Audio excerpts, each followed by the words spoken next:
Time now to meet our second contestant this evening.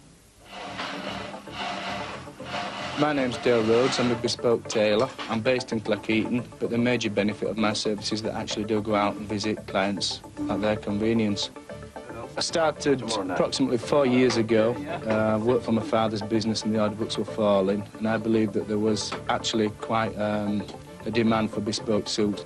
Basically, I go to professional people who are too busy, who would require a top-quality bespoke suit, but there again, they're too busy to actually go looking for tailors, and all they have to do is pick up a telephone, ring me, I go see them and take it all from there. Originally, my client base started in the Leeds area, but through referrals, word of mouth, I got moved across to cover Manchester and Liverpool. I've got quite a lot of clients in the city now. The main reasons for my success are we do make a quality product.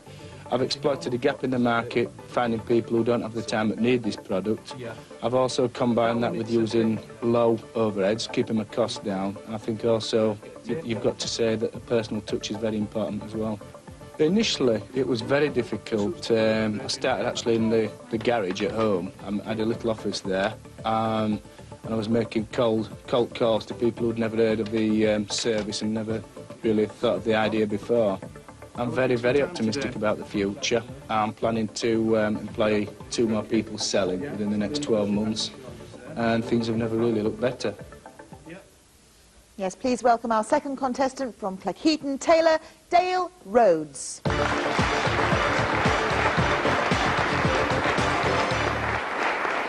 Dale, I see you're very sober-suited yourself this evening, but have you had any more flamboyant or unusual requests? Yeah, in the early days I used to get some strange requests. I've made a pink suit for one person and a suit out of a Union Jack for another. So anything goes? Anything did and go. you'll make it? Yeah. OK. First question then, if we turn to our judges, from John Fletcher, please. Dale, yes. You've no future plans to train or employ another person. Do you feel this makes the company rather vulnerable? For instance, what if you're ill? I have got plans to train somebody in the future, but the time isn't right yet. What I'm trying to do is get my business as strong and as structured as I can at this stage, so that when I do employ somebody, you know, things are right financially, and also to make sure that I have enough time that when I do employ someone, I can train them. What does happen if you're ill? For if I'm ill, for 6 months or something like that? Quite simply, I'll ask my dad to give me an hand. My dad can do all the skills that I can do, and I can do all the skills that he can do, and obviously we always have an agreement. If my dad's ill, I'll help out at his place, and you know, obviously if I'm ill, I'd ask him. OK, can I move along now to Mike Walker, please? Dale, you too had a family business, not that you were actually involved in, but did you learn lessons from that? I did learn lessons, yeah. Obviously, nothing prepares you for when you actually do start out in business by yourself, but I did learn quite a lot of lessons from working. Tell me 1 or 2 of them.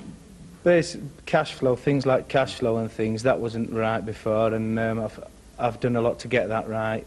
And also I analyse things, I look at spreadsheets, I'm always analysing how my business is going every week, whereas before I used to hide from that, really. You plan to take on a couple of salesmen, don't you, next year? What basis will that be?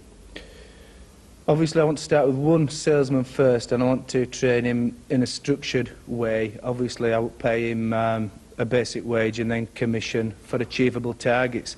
I'm not necessarily interested in how many suits a person sells. I'm more interested in the quality and the service that he can provide. OK, I'm going to have to move on to Mike Smith at the end there. In the early days, you didn't sort of do so much business in the south of England like you're doing now. You tell me that you travel to London quite extensively. Yeah. This involves tremendous time travelling to and from the south of England. Is it still viable to do that? Definitely. What I tend to find that London is so compact and there's so many people wanting quality suits that the 3 to 4 hours it takes me to drive down the M1, I more than recuperate because I can charge more money for my service down there, and I can do 5 times the volume in a day, see 5 times the amount of clients than I can up in Yorkshire.